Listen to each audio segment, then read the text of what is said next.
Pay attention to the girl in the red top. Her name is Lena Ortiz. She's 19 years old, a college freshman, and tonight was supposed to be just another simple date night. Nothing special, nothing dangerous, just two kids in love meeting at their spot. Now look at the boy on that bench. That's Eli Mercer, her boyfriend. Right now, in this moment, he thinks the worst part of his day is already behind him. A blown trick in front of his friends, a bruised ego, a scraped knee. He has no idea what's coming, but here's what he doesn't see. Here's what she doesn't see. In the dark behind them, just beyond the edge of those park lights, someone else is moving. A figure in a black hoodie, footsteps soft on the concrete, deliberate, calculated. He's getting closer with every single second that ticks by. And here's the thing that makes my blood run cold every time I think about it. He's not a stranger. This isn't some random attack. This is personal. This is revenge that's been brewing for 2 years. And that camera mounted above, it's about to capture the moment their past collides with their present in the most devastating way possible. Subscribe and hit that bell icon because I'm going to take you through haunting crime stories that expose how our past never really stays buried, how modern technology connects us to both opportunity and danger, and how one night can unravel everything you thought you knew about someone you love. Let me take you back to earlier that day. It's 2:11 p.m. Lena is sitting in the campus library, her psychology textbook open but completely ignored. Instead, she's scrolling through her phone, procrastinating like we all do. Then a notification pops up. It's from Eli. Simple message. 8 p.m. at the park. Got something to show you. She smiles. God, that smile. If she only knew what was waiting for her. The skate park, that's been their spot since they started dating back in high school. That's where he taught her how to push off on a longboard, how to fall without breaking a wrist, how to ignore the kids who snickered when she wobbled and stumbled. That park holds every good memory they've built together. She texts back, playing along. Only if you promise not to break your face before midterms. He sends a selfie back, tongue out, scraped elbow from earlier in the day. Too late. See you tonight. From the outside, they look like any young couple trying to make it work. Tight on money, cheap dates, but big plans, dreams. Lena's studying to be a social worker. Eli wants to open a small skate shop one day, designing custom boards for local kids. They're building something, or at least they think they are. But here's what Lena doesn't know. Here's the secret that's been eating Eli alive. For the past 3 weeks, Eli has been getting messages from a burner account. Messages that make his hands shake when he reads them. Things like, I see you, cute girlfriend. Wonder what she'd think if she knew what you did. And each message, every single one, ends the same way. A single name. J. Eli deleted them. Blocked the account. Told himself it was just some troll. Some bored kid trying to mess with him. He didn't tell Lena. He didn't tell anyone. And that decision, that's what's going to cost him everything tonight. At 7:42 p.m., a bus camera records Lena stepping off at the corner near the park. I've watched this footage a dozen times, and every time it breaks my heart because she has no idea. She's wearing white jeans, that red crop top, and a denim jacket tied around her waist. She adjusts her backpack straps, checks her phone, and crosses toward the entrance. It's early spring. The air is cool. Those yellow park lights are casting long shadows on cracked concrete. A few kids are still skating. Middle schoolers trying kickflips, older guys grinding the rail. It's a normal night. Just another normal night. Security footage shows Lena walking along the fence line, scanning the crowd. She spots Eli near the far bench, lacing up his shoes. He waves, pushes off, rolls toward her. They meet halfway. A quick kiss, easy laughter. On camera, it looks like nothing but pure happiness. Off camera, Eli's heart is pounding so hard he can barely breathe because half an hour before Lena arrived, Eli got one more message. And this one was different. Tonight, 8 p.m. at the park. Tell her the truth or I will. Now, to understand why this matters, why tonight is about to explode, you have to rewind to a night Eli wishes he could erase from existence. 2 years ago.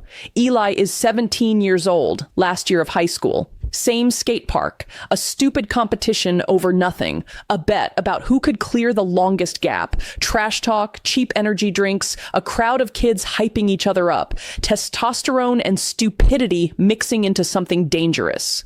Eli and Jared had been inseparable since middle school, two kids from the same rough block, using a board and a set of bearings as their escape hatch from everything broken in their lives. They filmed each other's tricks, shared decks, shared dreams of going pro someday. That night, Jared took the bet. He pushed too hard, hit the lip of the ramp at a bad angle, and flew. He launched into the air, and for a split second, everyone watching thought he was about to land the sickest trick they'd ever seen. Then he landed wrong, a sickening crack, then silence. The kind of silence that makes your ears ring. The paramedics said his helmet saved his life, but his spine shattered. Jared would never walk again. 19 years old, and his entire future gone in 1 second. The rumors started almost immediately. Kids whispering that Eli had messed with Jared's board, that he'd loosened his trucks as a joke, that he'd upped the bet to an amount he knew Jared couldn't resist, practically daring him to kill himself. None of it was ever proven. The official report called it an accident, but Jared's family? They never believed that. And Jared himself, bitter, in pain, trapped in a hospital bed, stopped answering Eli's messages. One day a nurse told Eli point blank, he doesn't want visitors from the park anymore. That was the last time Eli saw him. Until tonight. At least, that's what Eli thinks is happening. Someone using Jared's initial. Someone who knows way too much about that night. And as he sits on the bench with Lena kneeling in front of him, cleaning up his new scrape with a napkin and bottled water, he has no idea that the shadows behind him are about to spit out a ghost. Hold still, dummy. Lena laughs softly, dabbing at his knee. I told you those rails don't like you. It's nothing, Eli grins, wincing anyway. Battle scar. For 5 minutes, he forgets. He forgets about the messages, about Jared, about the weird prickling sensation on the back of his neck since he got to the park. For 5 minutes, it's just them. In the distance, a camera with a wide-angle lens watches the scene. Lena's blonde hair falls over her shoulder as she leans in. Eli's hat casts a shadow across his eyes. And behind them, in the far right of the frame, a figure in a black hoodie slips through the gate without paying. He moves low, careful, hugging the wall. The park is loud, wheels clacking, boards hitting concrete, music thudding from someone's Bluetooth speaker. No one notices one more person in a hoodie. He's invisible. The figure slows when he spots Lena. He angles to the side, circling, staying just out of the direct light. In the later slow-motion replay, you can see it, the way his shoulders tense, the way his hands curl into fists, then relax, like he's preparing himself for something. He's not carrying a board. He's not here to skate. He's here for Eli, and what he's about to do will shatter everything. The first sign something is wrong isn't the man in the hoodie. It's a phone vibrating on the bench between them. Lena glances down and sees the name flash on the screen for just a second before the notification fades. Jared. She frowns. I didn't know you were talking to him again. Eli freezes. For a split second, his entire brain is just static, white noise. He forgot to put the phone face down. It's no one. He lies, quickly reaching for it. Just a guy from the shop. She moves her hand away, searching his face with those eyes that always see too much. You never talk about him. He shrugs, looking down. Nothing to talk about. It was an accident. Can we not do this right now? Lena bites her lip. She knows about the fall. She knows Jared ended up in a wheelchair, but she doesn't know the rumors. She doesn't know about the late-night messages Eli got back then. Jared's brother saying, "This is on you." She doesn't know about the guilt that keeps Eli awake at 3 a.m. And she definitely doesn't know what Eli did after the accident. The small crime that's about to become a very big mistake. 2 months after Jared's fall, Eli did something he's regretted every single day since. Desperate to help with Jared's medical bills, feeling guilty and angry and completely powerless, Eli broke into the small skate shop they both loved, the one place that had always been safe. He stole 3 high-end decks and sold them online under a fake name. He told himself he'd put the money in an envelope and leave it at Jared's house anonymously. He never did. Instead, he used it to replace his own broken gear and pay off a small debt to a local dealer. Survival mode. Stupid decisions. He got caught on camera. The owner pressed charges. It stayed on Eli's juvenile record. Sealed, unless someone went looking. And someone has been looking. The person texting him as Jay hasn't said exactly what they want. Not yet. But the last message spelled out the threat clearly. Tell her what you did, or I tell everyone. Eli planned to confess to Lena after midterms when things were calmer. He kept pushing it back, waiting for the right moment. Now time has run out, because the man in the hoodie finally steps out of the shadows and into the glow of the park lights. And he's not Jared. From the front, the camera catches his face for the first time. He's in his mid-20s, angular jaw, days of stubble, eyes fixed like twin drills on Eli. Lena doesn't see him yet. She's still focused on the bandage, still playing nurse. He closes the distance in 10 quick strides. When he's 3 feet away, Lena finally senses movement and glances up. Eli, she starts. Too late. The man grabs Eli by the front of his shirt and shoves him hard against the bench. Lena stumbles backward, catching herself on her hands. What? Eli gasps, scrambling. The man leans down, voice low but razor sharp. Hey, thief! Miss me? Eli's eyes widen in absolute horror. He knows that voice. Not Jared's voice, but connected to him. Intimately connected. Marco? Eli chokes out. And that's the twist Eli never saw coming. Marco Reyes, Jared's older cousin. The one who used to drive them to competitions, slip them gas money, tell them stories about real street skating in the city. The same Marco who disappeared right after Jared's accident. I told you I'd be back, Marco says, and his smile is all teeth, no warmth. And now you've got a nice little life, huh? New girlfriend. Clean record, like none of it ever happened. Lena looks between them, confused and scared. Eli, who is this? Marco laughs, humorless, bitter. You didn't tell her? About the shop? About Jared? About how you walked away while he learned to transfer from bed to chair? I can't imagine what Eli felt in that moment. The secret he's been sitting on for 2 years is now spilling into the open in front of the one person he didn't want to lose. Skaters nearby start to turn, sensing tension. Some pull out phones. The camera above zooms in automatically, motion tracking the sudden movement. No one steps in, not yet. Because in the next 30 seconds, things go from confrontation to something much more dangerous. Back off, Lena says, and her voice is steadier than she feels. You can talk without putting your hands on him. Marco glances down at her. There's a flicker of recognition. He's seen her before, probably in Eli's photos. He loosens his grip just enough for Eli to wrench free, but stays close, dangerously close. You think you know him? Marco spits. You don't know anything. This kid broke into the one place that tried to help him, stole from the owner who fronted Jared his first board. Then he disappeared while Jared learned how to live in a wheelchair. Alone. That's not... Eli starts, but the words die in his throat because on some level, it is true. Lena stares at Eli, and I swear you can see her heart breaking in real time. Is that real? He opens his mouth, closes it, nods once. Everything in her expression crumples. But before she can respond, Marco's voice drops to something even more menacing. I told you online tonight. You tell her everything, or I show everyone the footage I've got. Eli blanks. What footage? Marco taps his pocket like he's holding the nuclear codes. Security tape from the shop. Copy I pulled before the cops sealed the system. I held on to it. Insurance. And here's the first real twist in this whole nightmare. Marco isn't just here out of revenge. He wants payment. $5,000, he says flatly. Cash. You get me that, I walk away. No social media posts, no sending it all to your campus, no friendly visit to your probation officer. Eli laughs bitterly because what else can he do?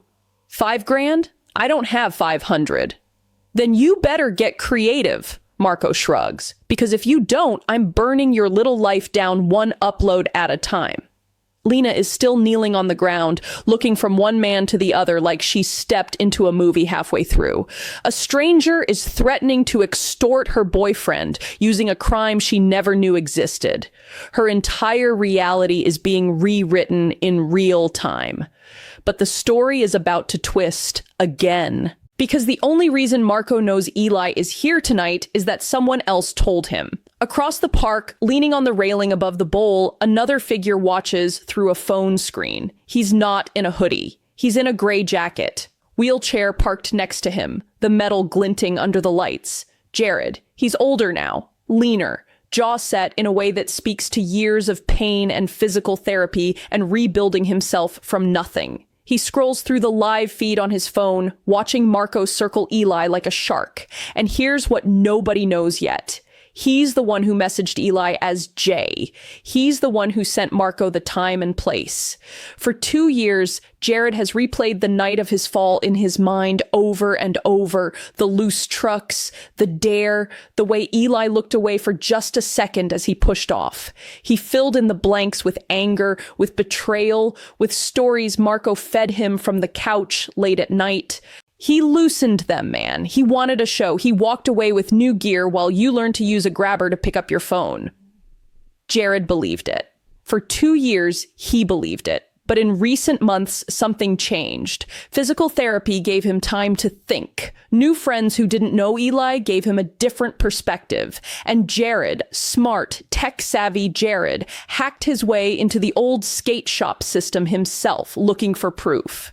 He found the break-in footage. It hurt. It confirmed some of what Marco said, but he also found the clip from the night of the fall, the one no one had bothered to pull because everyone assumed they knew what happened. Slow-motion replay showed something he'd never seen before, the exact moment his wheels hit a small piece of trash on the ramp, a crushed soda can left by some careless kid. His front truck jerks. The fall wasn't about loosened gear. It was about bad luck and a piece of metal in the wrong place at the wrong time. That's when Jared realized maybe Eli hadn't tried to hurt him. Maybe the break-in later was about guilt and panic and stupidity, not evil. He tried to tell Marco. Marco didn't care. For Marco, the story of a villain was too useful to let go of. So when Jared texted Eli as Jay, it wasn't to destroy him. It was to drag the truth into the light, to force a confession, to make Eli own what he'd actually done, not what everyone accused him of. He didn't expect Marco to take matters into his own hands, to show up tonight with blackmail and barely caged rage. Now, watching the scene escalate, Jared's stomach drops, because Marco steps closer, and his hand disappears under his hoodie. Jared knows that motion. He knows what's hidden there. And this isn't just about money anymore. It's about control, power, fear.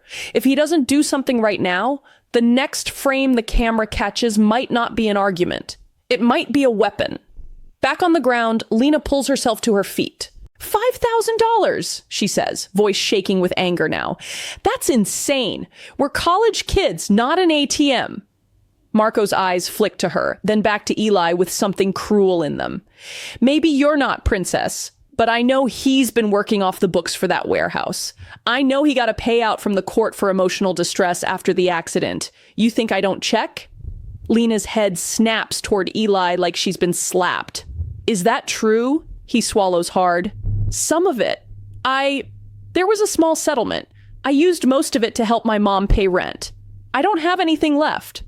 So you took and you didn't give? Marco snarls. Typical. He steps even closer. Eli can smell cigarettes and cheap cologne. He can see the glint of metal at Marco's waistband, a pocket knife handle, worn smooth from years of use. Okay, Eli says quietly, hands up in surrender. I'll figure it out. Just back off. Not here. Not in front of her. Marco's lip curls in disgust. Why? Embarrassed? You should be. He reaches down like he's going to shove Eli again. And that's when Lena does something no one expects. She steps between them. It's not a big, dramatic move.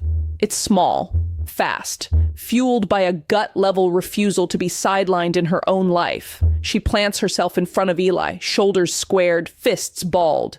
"You don't get to scare him like this," she says, and her voice is stronger now. "You have a problem? We can talk, but you don't get to play mobster in a public park." Marco laughs, incredulous, almost impressed. "You think this is a game?"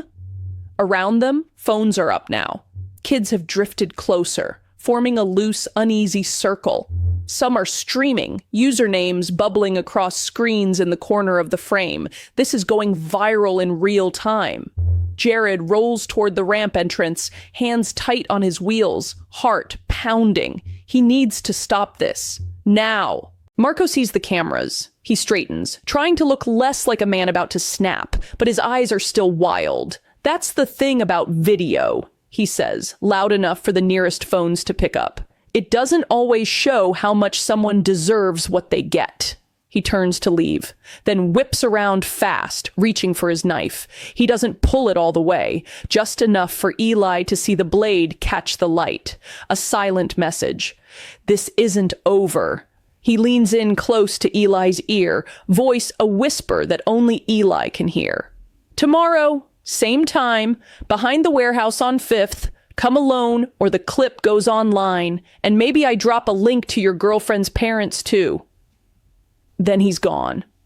Slipping back into the shadows, out through the side gate before security can react. The entire confrontation lasts less than 2 minutes. But on camera, in those 120 seconds, you can freeze frame half a dozen points where one different choice could have changed everything. Lena turns to Eli, eyes blazing with tears and fury and betrayal. "Is any of that a lie?" she asks. He can't say yes. He can't lie to her anymore. They sit on the bench. The night suddenly feels 10 degrees colder. The sounds of the skate park fade into background noise. And somewhere above them, Jared watches from his wheelchair, phone still in his hand, realizing that what he set in motion tonight might destroy more than just secrets. It might destroy the only 2 people who still had a chance. This is where the story gets even darker, because what happens next, what happens tomorrow at that warehouse, is going to change all 3 of their lives forever. Subscribe and stay tuned, because this story, it's far from over. Comment down for part 2.